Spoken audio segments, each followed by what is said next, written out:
Right, hello everyone, and welcome to PDOOH in 2022. My name is Brooke Homogeneous. I'm the founder and head of Insight at PDOOH. Today we're going to be talking about programmatic PDOOH, education out of home, and take a sneak peek at our PDOOH advanced course, which is going to be launching at the end of this week. So we're joined by Alexi Lopez from Broadsign, Dorota Kark from Valdeco, and Hannah Scott from Scooter. Thanks everyone for joining us today.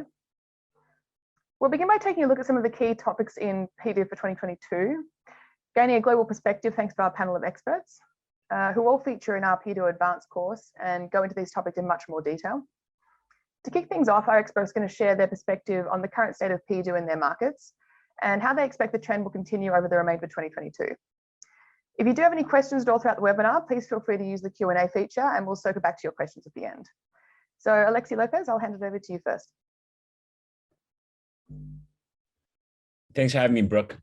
To start, as director of DSP partnerships at Broadsign, I get the opportunity to see both global and local trends and market dynamics happening within the programmatic out-of-home landscape across the world. Now, while there are nuances to each region and even specific to countries really on issues of programmatic adoption, whether it's by out-of-home specialists versus agency trading desk, the transaction types, are they coming from out-of-home specialist DSPs or omnichannel DSPs? One thing is consistent: the need for education and education of the different stakeholders. There's publishers, DSPs, and agencies and brands. First, do publishers understand how to use programmatic as a revenue channel and how to incorporate it into the direct sales efforts to work alongside those efforts? Two, are DSPs equipped to understand and articulate the differences of the out-of-home channel compared to their other traditional digital channels, and how to navigate those conversations with various agency stakeholders for out-of-home budgets? And last, finally, are agencies and brands understanding the benefits of programmatic out-of-home and the best use cases, best practices of incorporating it into their larger programmatic strategies? In terms of Broadsign's approach, it continues to be to build on Broadsign's heritage as the leading full stack technology partner to out-of-home media screen owners and in its inherent benefits to both media owners and buyers. We continue at Broadsign to invest in products, features, and initiatives that enable more frictionless transactions between media owners and buyers.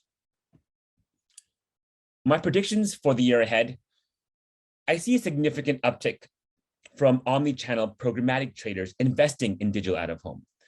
The past few years saw a few omni-channel DSPs enter the space, but it did take them some time to find their footing and learn how to successfully incorporate the digital out-of-home channel into their other digital channels. And when you combine their inertia with the next wave of several new omni-channel DSPs entering the space over the next couple of months, I expect there to be a significant, great buzz for programmatic digital out-of-home as we enter the later half of this year. Now I'll pass the mic over to Dorota. Thank you so much, and thank you for bringing this fantastic global perspective. And now, guys, we are going back to Germany, down to earth, very efficient and optimized. That's how we try to do the things here. And I myself, I head of programmatic at Valdeco, who is actually the German JCD co, and work in programmatic for over 10 years. So you can imagine I have no previous out-of-home experience, but I think it's actually exciting to blend both of them together. So after chatting to Brooke, Alexi, Hannah, and Ian, I got a brief to give you some glimpse of the German market. And I think I will go through the 3 specific points. I will give you some numbers. Then I will let you know about the ecosystem specifics. And then I will go specifically to current product status and what are the opportunities and challenges ahead. And maybe to kick it off, I think it's really exciting for those of you, probably the ones coming for this webinar are programmatic junkies, and you guys probably are experts in programmatic and want to just understand a little bit better out of home. From an out-of-home perspective, actually, out-of-home market globally made a couple of big milestones recently. First of them being notably more digitalization. Obviously, you cannot sell right now, at least, programmatic out-of-home without the panels being digitalized. And we also heavily invested in that, and it's a transformation both Valdico and JCDecaux does since actually over 10 years. And around 3 years ago, we launched programmatic. So you can imagine it's quite an acceleration coming from a traditional out-of-home media to going to digitalization and programmatic. So just to give you a big glimpse of understanding how mature is the market, if we talk about the net spendings of programmatic digital out-of-home in 2021, there is a study from Digital Marketing Institute combined with PricewaterhouseCoopers, which say that based on the study, last year, 80 million euros were the net spendings of programmatic out-of-home in Germany, which accounts for approximately 6% of the whole out-of-home market. If we look at the forecasts, there is a forecast coming from the same study saying that in 2025, 338 million euro is going to be the net spending of programmatic digital out-of-home, which will account for 25% of out-of-home total spending. So you can imagine that coming from zero to digital and then turning to programmatic has been quite a milestone, and the acceleration is massive. Just to confirm those numbers from Valdico perspective, Valdico has as a goal to double their panels by 2024. We have right now 1,000 panels in Germany, most notably 96% being D6 screens, street furniture, or in other countries called roadside. And we plan to have 2,000 by 2024. And speaking about the revenues, we plan to make 50% of our digital revenues with programmatic. So if you look at the numbers, it clearly states that out-of-homes is a big potential in the market. If we talk about Germany, it's a very mature market. We have right now available for trading over 20,000 panels in total across all of the media owners. There are very specific regional DSPs, such as, for example, Active Agent, as well as very specific out-of-home DSPs, such as Sage and Archer or Hivestack, who are very actively pushing and developing the market. Just to give you an example, I'm most normally based in Berlin. Today, I'm in Hamburg on a conference called DFreeCon, which is a programmatic conference. And last year, on this conference, there was only one case study presented about out-of-home. This year, there were 5 case studies, and there are also 2 panels around programmatic out-of-home. And it only shows how important this topic is right now in Germany. On top of that, what's probably very surprising to some of you, especially dialing in from US, is the fact that we are totally PMP driven. It's very German to be PMP driven and to prefer security over open exchange. And also the technology we have right now on the markets is not really enabling open exchange. If we talk about clients, and I think Alexi already touched base shortly on this topic, German market or opening up programmatic essentially democratized out-of-home. Out-of-home is more like an old type of medium, usually closed for buying for other brands. But right now with programmatic, it allows essentially everyone to go directly to the DSP and buy the campaigns. So we have a lot of specialists on the German markets. It's probably something you don't see much in Canada or in US, but Germany has very traditional out-of-home clients, and they still book a lot of programmatic out-of-home, mostly to leverage their positioning on the market. We have also a lot of digital agencies booking programmatic out-of-home in Germany, not only coming from German, but also worldwide. And I think opening up out-of-home panels essentially allows everyone, wherever you are based, to book, for example, out-of-home screens via DSP in the Fifth Avenue or just book them in Berlin, in Alexanderplatz. And this is something which is a huge, I think, in my opinion, huge advantage. We have a lot of variety. You learned with the first course already a lot of the basics and what's possible. We are very accelerating in terms of development of targeting.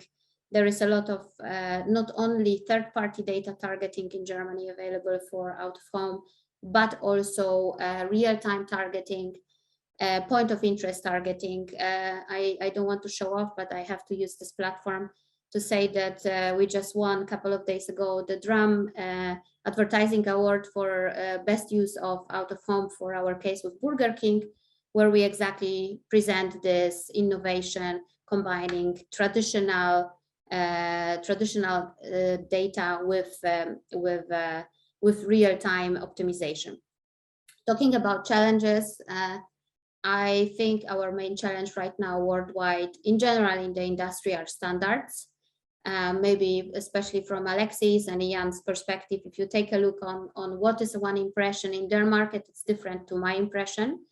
And this is really a big challenge for the market, and it needs to be standardized, as well as the technological elements such as multiplier and how we even calculate contacts/impressions is something which for sure requires common work on and solving the problems. The other problem or challenge, I would say, is that if someone comes from programmatic background, they do not understand the element and importance of reach and visibility. And you probably just go directly to your DSP and say, wow, how amazing.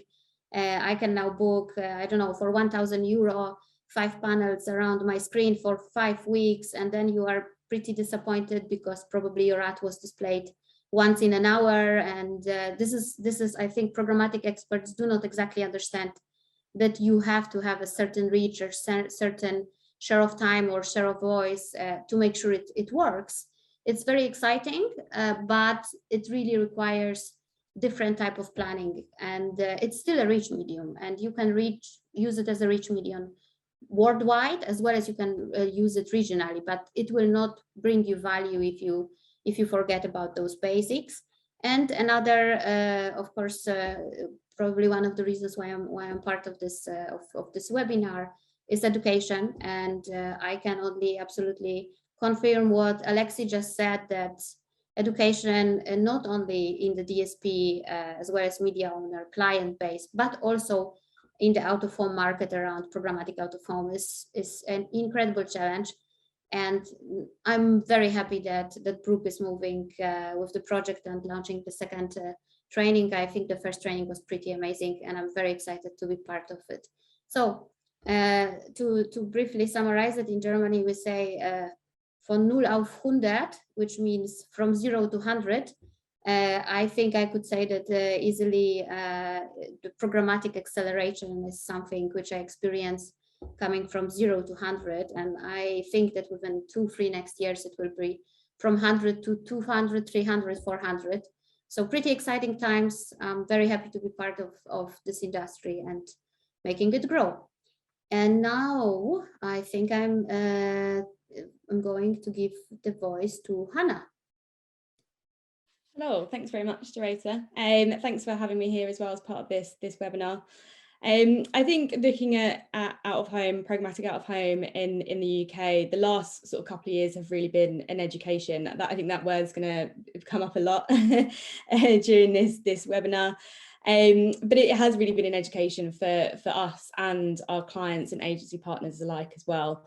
Historically, we're used to working with most of our clients from a digital perspective. So some of you may not be aware, may not be familiar with Scooter. We're historically a rich media DSP, and that's always sort of been where we sort of come from.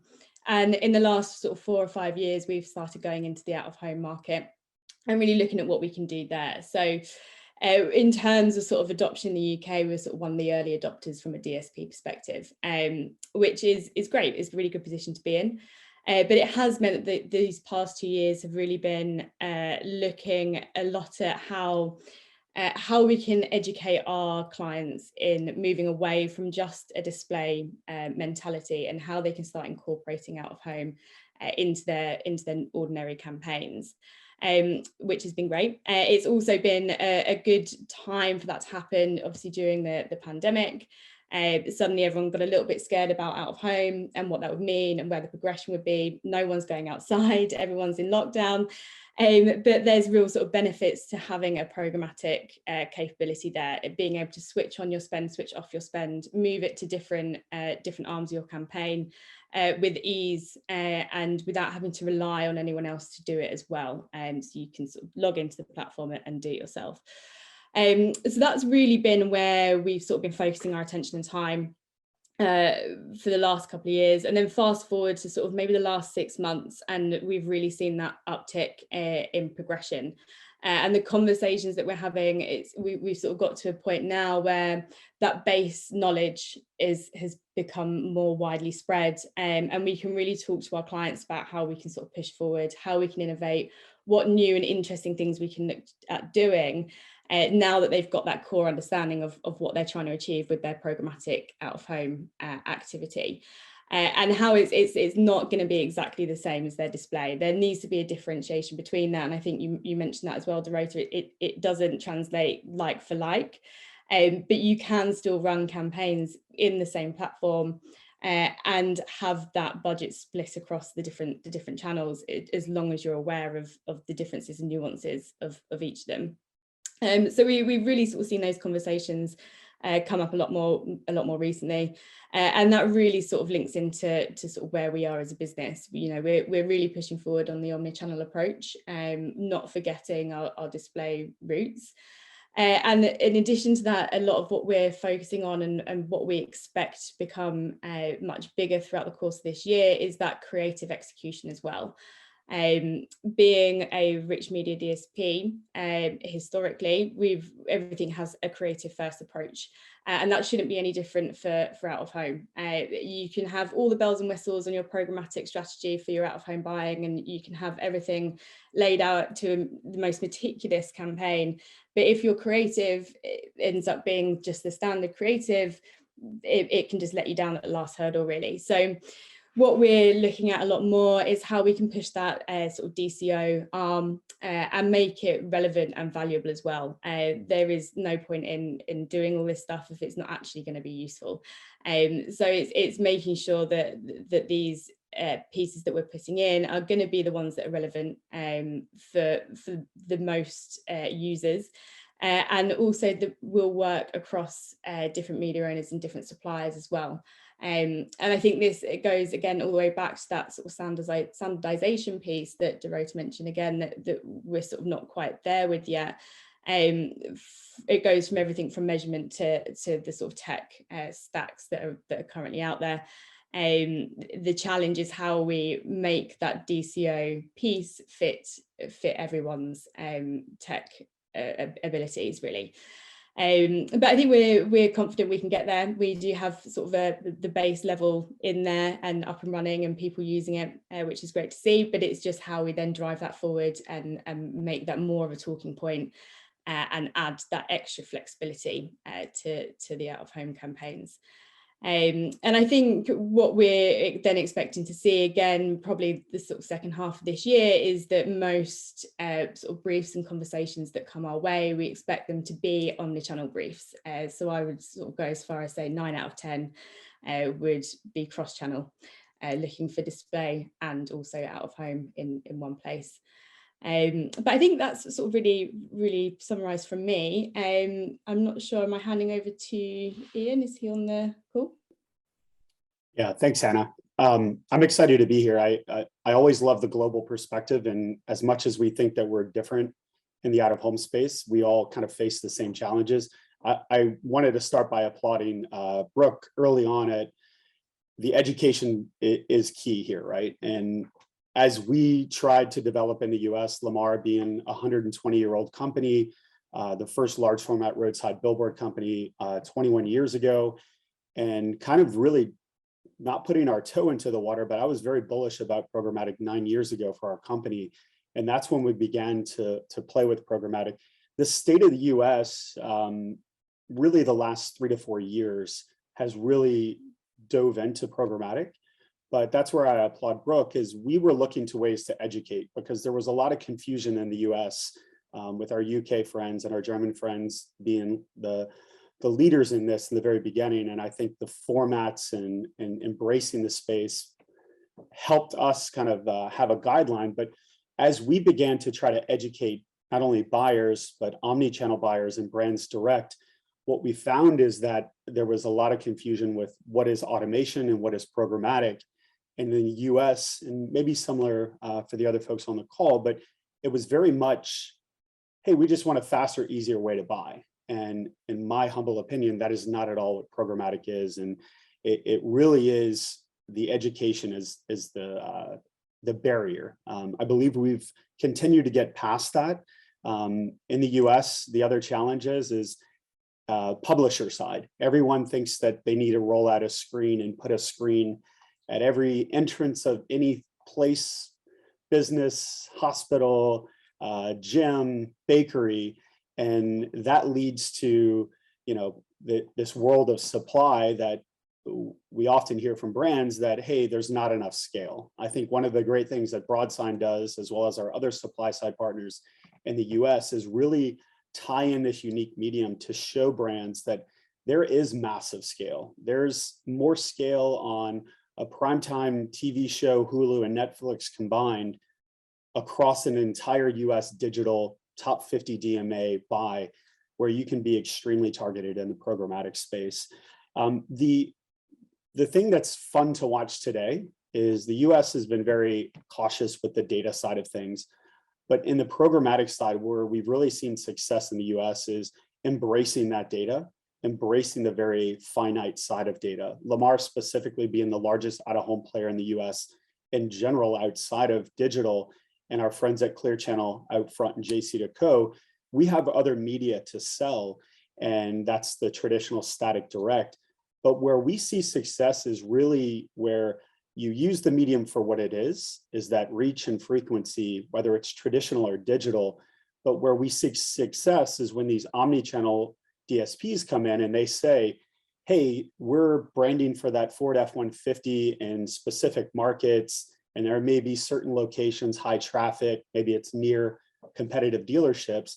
But then when we see buys come through that third party where they're integrating in, likely to buy a truck in the next 90, 60, 30 days, and we want to target moms with 2+ kids that have an affinity towards soccer.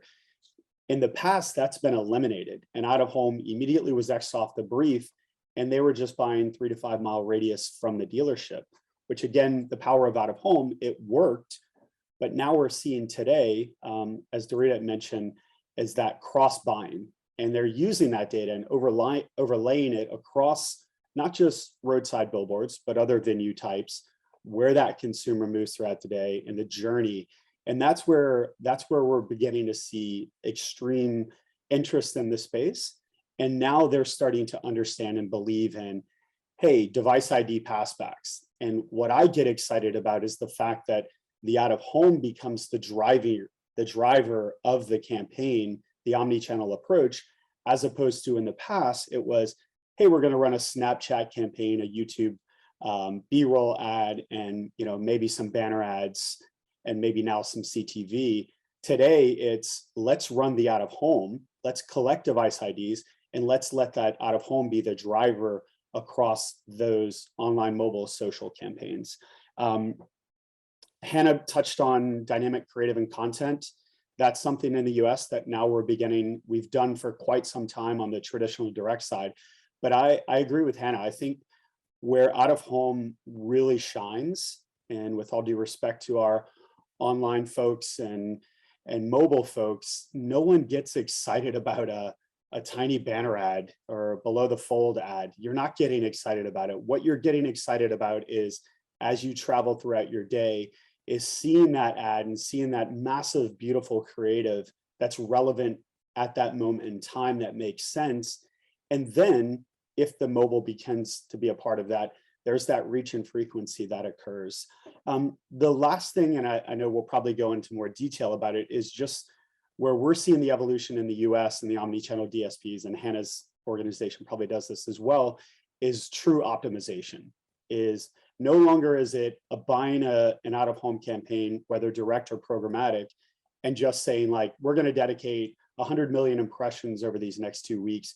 It's truly saying, just as we optimize on mobile, social, and CTV and seeing how campaigns are performing, we're now going to do the same and shift and move money in real time where campaigns are performing better, where maybe there's more device IDs.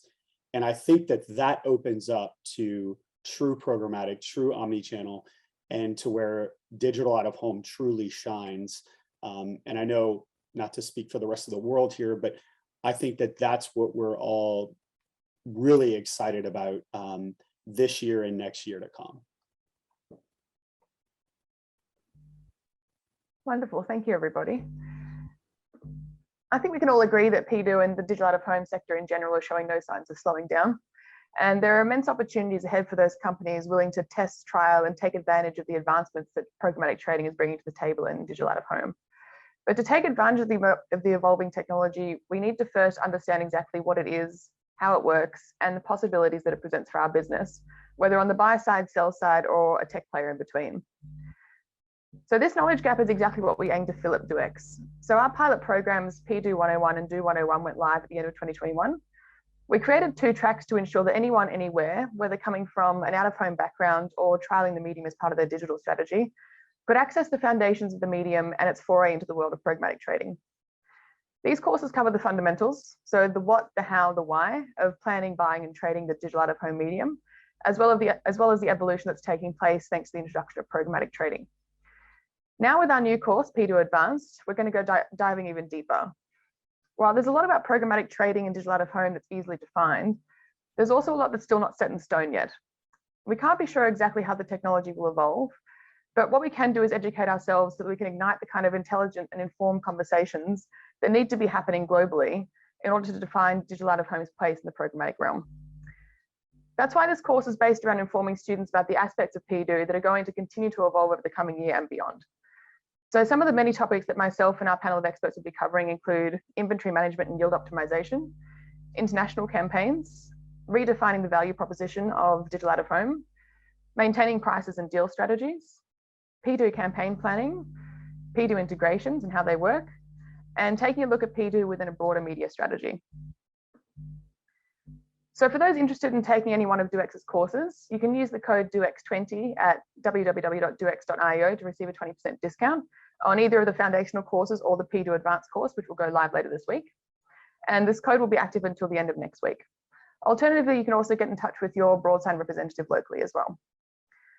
So to wrap things up, I'm going to hand it back to our experts to give their advice for anyone who's looking to enter into PDOOH, to tell us why it's so vital for businesses around the world to begin or advance their knowledge in programmatic DOOH. So Ian, I'll hand it back to you. I think it's, and thank you so much, Brooke. I think it's imperative to understand the place that digital out of home plays in that consumer journey. The ability to better understand what's best for the brand is no longer the siloed approach of, I'm going to put X money in each one of the silos. And once the campaign ends, I think what programmatic digital out of home allows is truly that ability to optimize your campaigns in real time, but more importantly, also the ability to understand how that campaign's working well beyond just impressions, better understand the measurement side, better understand the impact of the creative that's running and playing. As I'd mentioned, the dynamic content, whether it's live scores, real-time weather changes, has an impact. I think that that's where digital out of home and programmatic out of home really kind of shine in that light, is being this larger than life screen that then drives the other screens to success. As a publisher, those who are very late to the game and late to the bus, and there's many in the US and I'm sure across the US, across the world as well, is the ability to truly optimize inventory, and not only optimize inventory to the sense of, hey, how do I make more sales? But hey, how do I drive rate? How do I create demand? And what we're finding in the US across all of our publisher friends is not only does it fill that unsold space, but you're really giving access to digital inventory to buyers that are only have budgets dedicated to DSPs. And it's the only true way to start to capture a piece of that pie. So in summary, my overall advice is both from the publisher, the DSP side, and the brand side, programmatic digital out of home is no longer an avenue of how to transact, but it's truly a different way of buying media. And we belong in that entire ecosystem of campaigns. So Dorota, over to you.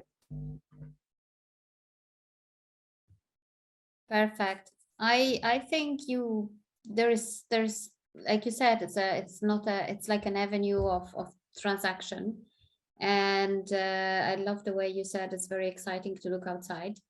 I think the best way to start, if you are totally new and you don't even know who to ask, just find yourself a few digital screens, write down their names, and go directly to the representative, and even try to Google certain type of playbooks, trainings. There is not so much online, in my opinion, neither in German, if some of you are Germans, nor in English.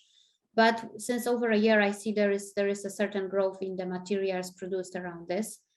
I think the best is always to go to the source. So I would really advise to go directly either to the DSP or to SSP, or directly to media owner and ask them for the how to even trade, what's the best strategy, how to understand it. And I think I would flip this question and say, there are out-of-home people who are new to programmatic digital out-of-home, and they also require quite a lot of training, and it's very overwhelming in certain instances for them to even get into discussions around CPMs and impressions. So blending those two is certainly a knowledge which will help you to scale the campaigns long run. Just ask. I think everyone will be excited to help. And Hannah, over to you. Yeah, so I would advise people just sort of going into the programmatic out of home space as complete sort of newbies to start simple. Yes, there's great innovations and progression that's happening within the industry at the moment, and the landscape is getting more and more complex all the time. But actually, if you're just taking those first steps in, I would say start with something simple, get a real good base understanding of what it is you're trying to do and what it is you're trying to achieve and what success would look like from there. And then gradually, once your team, once your clients understand these basics, you can start to build out and actually look at the bigger strategy and start to plan sort of more intricate details into it, and really sort of take it from there. But yeah, I would 100% say start simple. Thanks, Hannah. Yep, sorry. To answer the last question, I think before you start your journey or further advance your knowledge in programmatic out of home, it's really important to understand your why. Why are you doing it? For most brands, it's really to improve their digital campaign performance. And the panel has already discussed this, how including out of home is a great accelerant to your other digital campaigns. The latest Nielsen Digital Out of Home advertising report found that close to 50% of audiences that were exposed to out of home billboard actually took action. They searched online or visited the advertised brand. It's really, programmatic out of home is no longer a wait and see strategy. It's no longer an emerging channel. Programmatic out of home is here and is here now. Thank you. Very true. Thank you, everyone. We've got a couple of questions that came through, so I might just read those out to you guys and see who wants to field them for us. The first question is, how can we encourage programmatic spend in smaller or new markets like Ireland? Hannah, do you want to have a go at that one? Yeah, of course. We actually have a couple of campaigns running in Ireland at the moment, so it seems quite apt. I think probably the first point that you need to sort of address there is to really understand why perhaps you're not seeing the programmatic spend happening in those new and emerging markets, and really sort of take it from there. I think probably the easiest way to go about it and looking at what's possible to do there is speaking to people such as us. We have our own sort of planning tool as part of our platform. that enables us to see what sort of inventory is available, and that's across supplier and across media owner. So we can sort of take a look at things like that and see sort of where those programmatic opportunities are in smaller markets, if there's somewhere specific you're looking for. And then from there, it's working out if those panels and that inventory is going to fit the brief, is going to fit what you're trying to achieve, and sort of move it forward from there. I think there's no reason why we shouldn't be able to see spend programmatically in smaller markets. It should be able to be treated the same as any of sort of the bigger areas. Lexi, I think this might be one for you. How do you feel agencies are managing the internal structure and ownership of programmatic outdoor versus their online programmatic or their outdoor specific teams?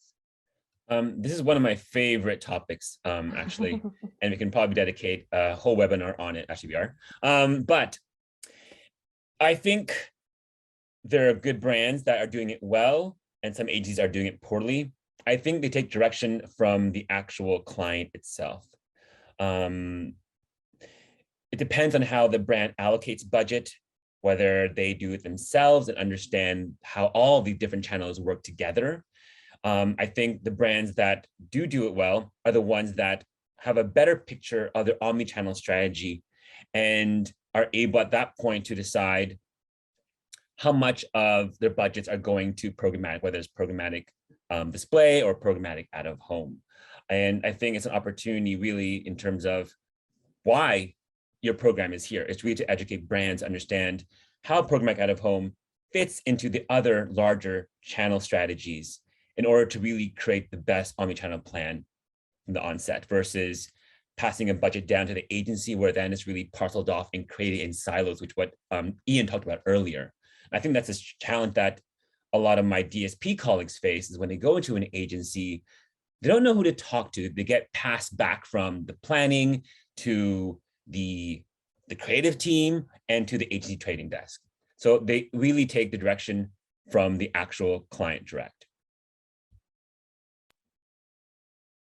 Okay, next one is for you, Ian. I think based on what you said before, you mentioned collecting device IDs based on out-of-home campaigns. Can you elaborate on the methods currently available to do so? Yeah, for sure. And I would encourage any and everyone that they reach out to their DSPs. A lot of what I love seeing is a lot of the omni-channel DSPs that we work with, they are already working with the same third-party companies like in the US, like a LiveRamp, like a Foursquare, where they're doing this. I know on BroadSign, the Star Place Exchange, they all have the ability to do this as a device ID passback. In short, what it is as that digital display ad displays we the publisher are passing the timestamps of when those ads played. The third party data collector is collecting anonymous device IDs, and however they're storing them, whether via LiveRamp, they're putting them to an XML file that's then sent packaged up, or there's other variations of it. And what those devices are then used by is a brand like, let's say, ABI in the US would then take those exposure to the digital out of home screen and then retarget those on specific devices, and or they're then collecting those devices to better plan future plans. And future plans in programmatic could be the next day, the next week. But going back to Alexi's question that he just answered, I think that this is imperative in what's happening in the US, and I would assume around the world, is when you begin to silo into, hey, we're out of home specialists, we need to handle programmatic out of home because it's out of home. That's the furthest disaster that I see, because now that those device IDs are irrelevant to the rest of the campaign, and an out-of-home specialist isn't buying mobile, online, CTV, et cetera. So I think it's imperative to work with folks like Hannah in her region and other omni-channel DSPs to truly get that approach.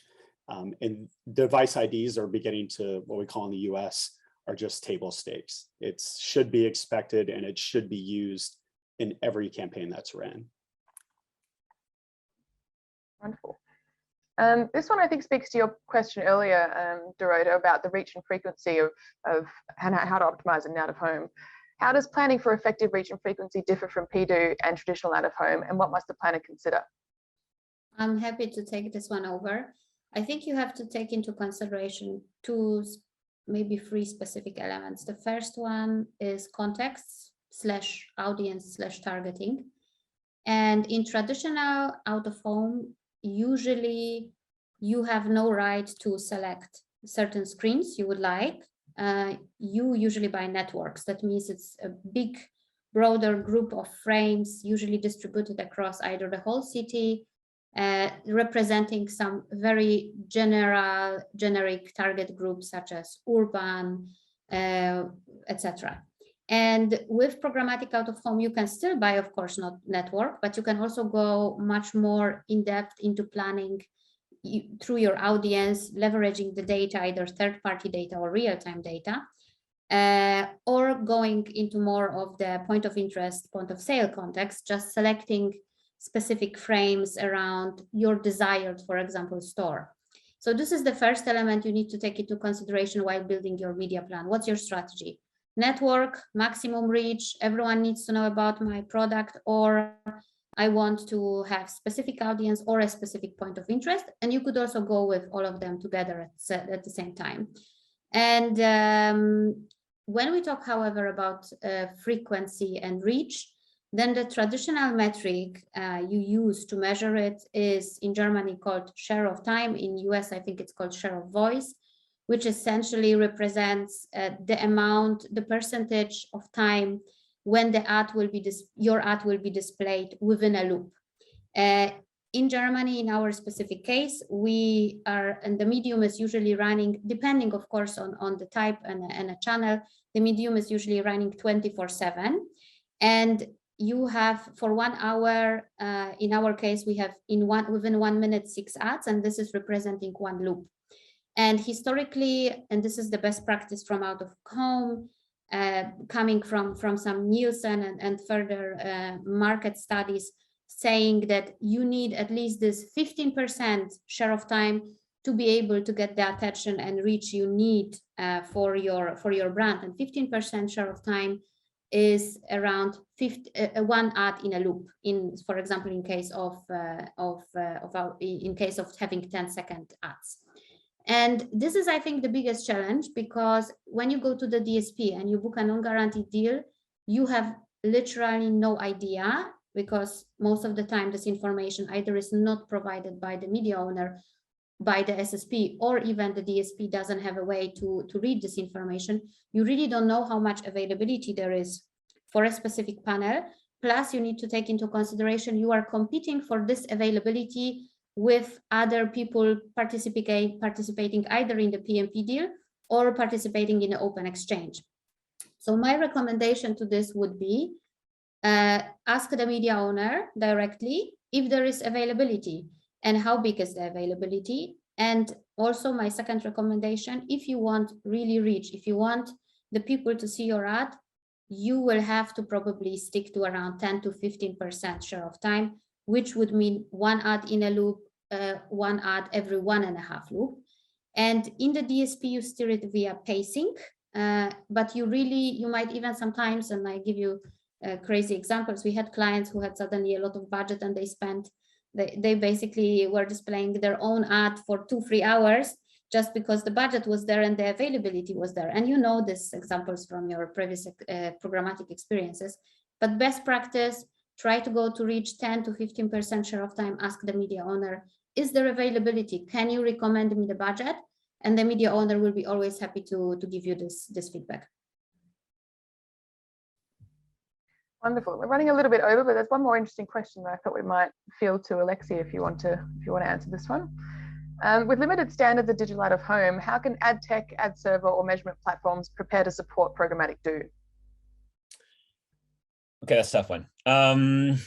I think it's really about the tech partners alongside with the agency stakeholders and the publishers to really push for standardization.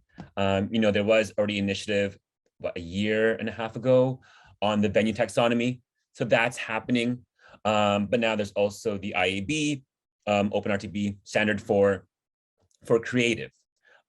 One challenge we have in out of home is the fragmentation of ad sizes. That's obviously a barrier for brands who are trying not to spend a lot of money in terms of producing thousands of sizes. So that needs to be standardized. So it's really about the three main stakeholders really working together to really push standardization, not just in terms of venue types, creative sizes, but really data as well. The data will be the next frontier where we need to start standardizing. Yeah, and if I could add to it, Brooke, I actually coach here in the US the IAB spec standards, and we've seen a tremendous, to Alexi's point, we've seen a lot of adoption from not only folks on the publisher side in the US, but more importantly on the DSP tech side. We were actually had an all hands on deck meeting with a handful of our DSP partners this morning, and we spoke about this, and we've made some significant strides and such things that maybe your listeners are unaware of, but simple things like latency. When I bid and buy, I want to have real-time bidding. I want to know that when I bid on that ad, it's displayed. And those are standards that are beginning to really come together in the US, because if a handful of folks are really good on the publisher side, and they're maybe buying across open exchange, and there's some folks that they have latency issues, or they have the non-ability to do certain things that most publishers should do. What we believe in the US is that there needs to be more premium networks and premium standards that are set into place to where if I'm a buyer or a brand, I know when I buy these screen types, they're standardized to the standards that exist on the IAB that now transition over to the US. So in other countries, I know that they've made some significant strides as well. But in the US over the last year, that's been a heavy focus beyond just venues, is truly diving into the want and the need, but also taking a step back and understanding that out of home is a bit unique, and not to try to compare ourselves and be just like online and mobile, because they have significant challenges that we don't. But those are making their way, and those who want to learn more about that, visit the IAB. The out-of-home specs are public and readily available. And if you want to add to that, it's a living and breathing document that we meet every Friday and hash out the most bizarre data sets and trends and specs that you could imagine. Fantastic, thank you guys. And we've had a few questions about audience measurement, and considering a lot of conversation we've had around standardization, I'm wondering how you see audience measurement evolving over the next few years in out-of-home. Free for anyone to respond to. I can start. I think it depends on the media owner and where exactly media owner positions their screens. And it's much easier to measure real-time impressions / contacts if we talk about ambient or we talk about closed cinema room or supermarket. It's much easier than when we go outside and on the street you have a beautiful screen, and there needs to be definition even on when it's a relevant contact, within which meters from the specific screen. Then in European market, we have, of course, certain challenges related to GDPR and the data security, meaning we cannot put tracking devices on the screens in order to count people moving around. And this poses specific challenges for us. We are testing Wi-Fi sensor solutions in certain markets. It's not something I would say right now is a solution, but given of course the background and having right now 15 countries live with programmatic and ongoing planning to launch basically every digital assets available, we are scoping right now how we can build a digital currency for ourselves, but it has to be, as you mentioned, agreed across markets. But I think we will see change across media owners who are really working in ambient or in specific indoor areas, and perhaps also from US market, because you have much more possibilities even to implement tracking right now. And I think the other thing just to add to that is we need to make sure two things is that there's standardizations. Dorita mentioned this earlier, is the impression multiplier. I'm always very weary when publishers try to measure themselves. I think standardization in the US is imperative as it relates to, currently today, GeoPath is our standard impression. We do have standard impression multipliers, and whatever else is added on top of it, at Lamar, we're doing kind of the same that you had mentioned as well, Dorita. But that should be the additional, that should be the special sauce. And what we do is heavily lean on the DSPs and the SSPs and their third-party partners to be a part of that data. But again, I think we need to be very cautious to understand what out of home is. We're not a one-to-one medium, but now we have evolved into a one-to-targeted. So it will be interesting to see how GDPR in the US and the CCPA that happens in California, how that evolves. And then most importantly, what iOS 14 has done.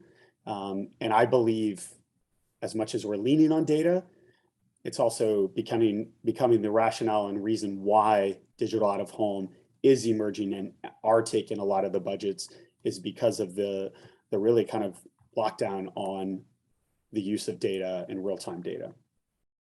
If I may add something to this, I think someone mentioned in the chat usage of footfall data in order to measure the traffic. Of course, it's interesting, but the challenge related to that is you really don't have enough data.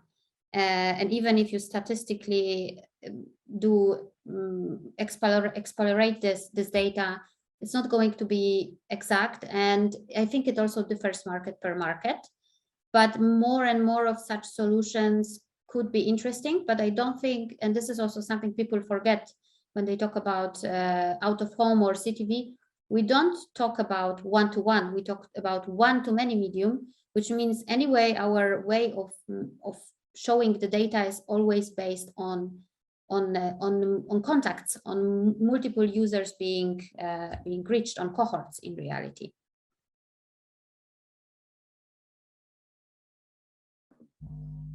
Wonderful. Thank you so much, everybody. And that's a wrap for PDOOH in 2022. So a huge thank you to all our experts for joining us. And I think I speak for everyone when I say if anyone has any questions at all, reach out to any of us anytime. We're very happy to help. Hopefully everyone's as excited as we are about PDOOH, and as we are looking forward to the global we're looking forward to being part of this global conversation, the future of this industry with you all. So thank you very much, everyone. Thanks again to our panelists, and take care.